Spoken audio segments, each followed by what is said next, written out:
সামনে রমজান মাস, বিকালের নাস্তাতে কত না কিছু থাকে।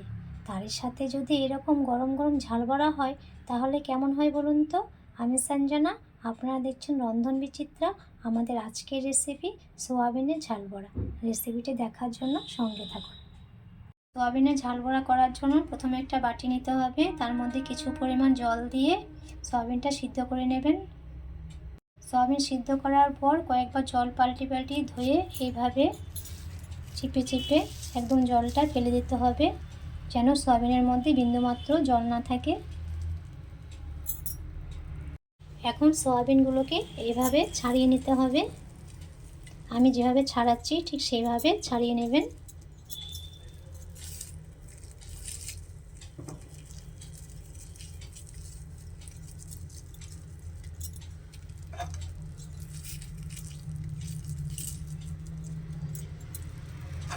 সবগুলো সয়াবিনকে এভাবে ছাড়িয়ে নিতে হবে। সবগুলো সয়াবিনকে এভাবে ছাড়িয়ে নিয়েছি। এই দেখুন, ঠিক এইভাবে ছাড়িয়ে নেবেন। এর মধ্যে একটা মাঝারি সাইজের পেঁয়াজ দিয়ে দিচ্ছি। পেঁয়াজটাকে স্লাইস করে কেটে নিয়েছি। তারপরে দিয়ে দিচ্ছি কিছুটা সাদা তিল, প্রায় 1 চামচের মতো। তারপর দিয়ে দিচ্ছি দুটো কাঁচা লঙ্কা কুচি কুচি করে কেটে দিয়ে দিচ্ছি। তারপরে দিয়ে দিচ্ছি ধনে পাতা কুচানো, মিষ্টির জন্য সামান্য চিনি 1 চা চামচের মতো।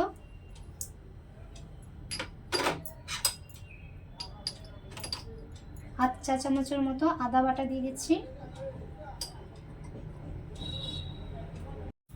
স্বাদ মতো নুন দিয়ে দিচ্ছি।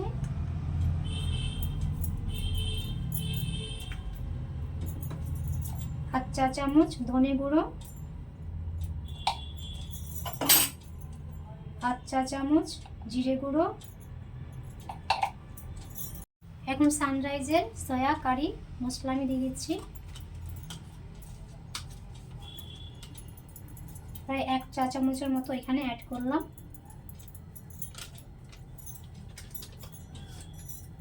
সবশেষে দিয়ে দিচ্ছি কিছুটা টমেটো কেচাপ,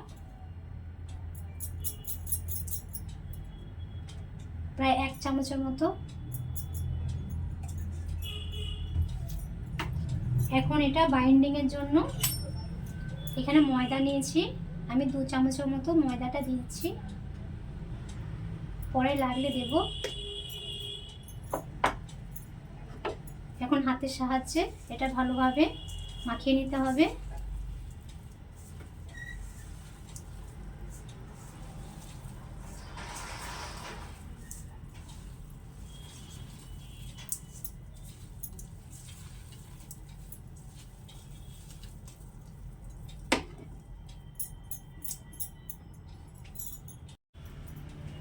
আলতো হাতে আস্তে আস্তে এভাবে মাখিয়ে নিতে হবে। আমি আর 1 চামচ ময়দা দিচ্ছি।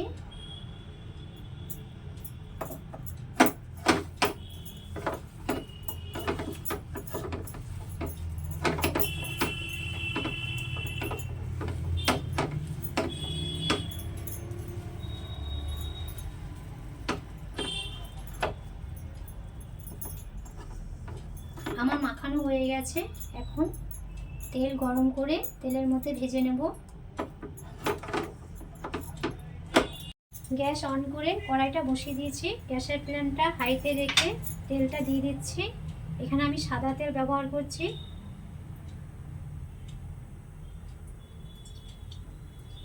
পরিমাণ মতো তেলটা দিয়ে নেবেন।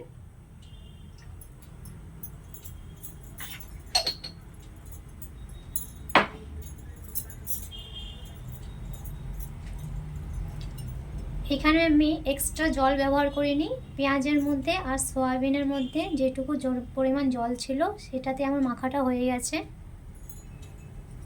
তেলটা গরম হওয়া পর্যন্ত অপেক্ষা করব।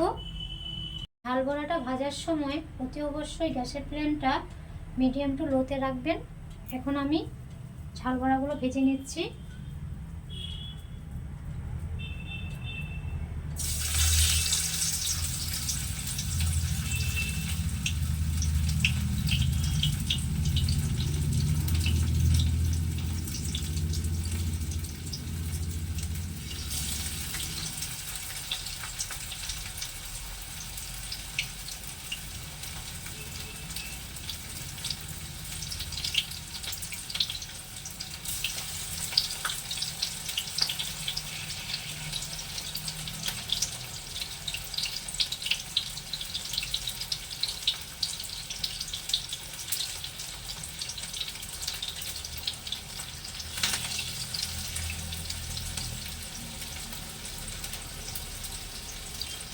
সোয়াবিনের এই ঝাল বড়াটা বাড়িতে একবার হলেও ট্রাই করবেন। সামনে রমজান মাস আসছে, বিকালের ইফতারে গরম গরম ভেজে দেবেন, আশা করি ভালো লাগবে।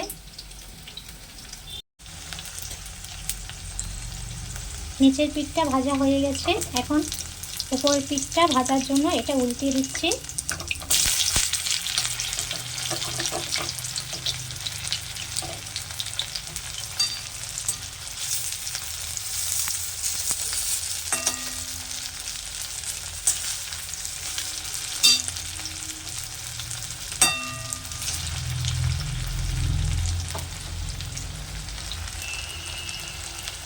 সোয়াবিনের এই ঝাল বড়াতে রোস্টেড চীনাবাদামের গুঁড়ো ব্যবহার করেছি।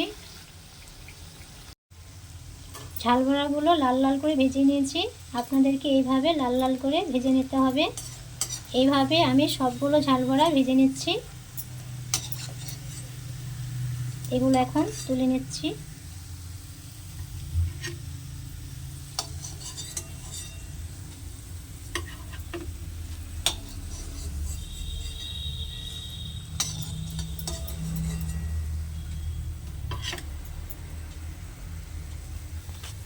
সোয়াবিনের ঝাল বড়াগুলো সব ভেজে নিয়েছি।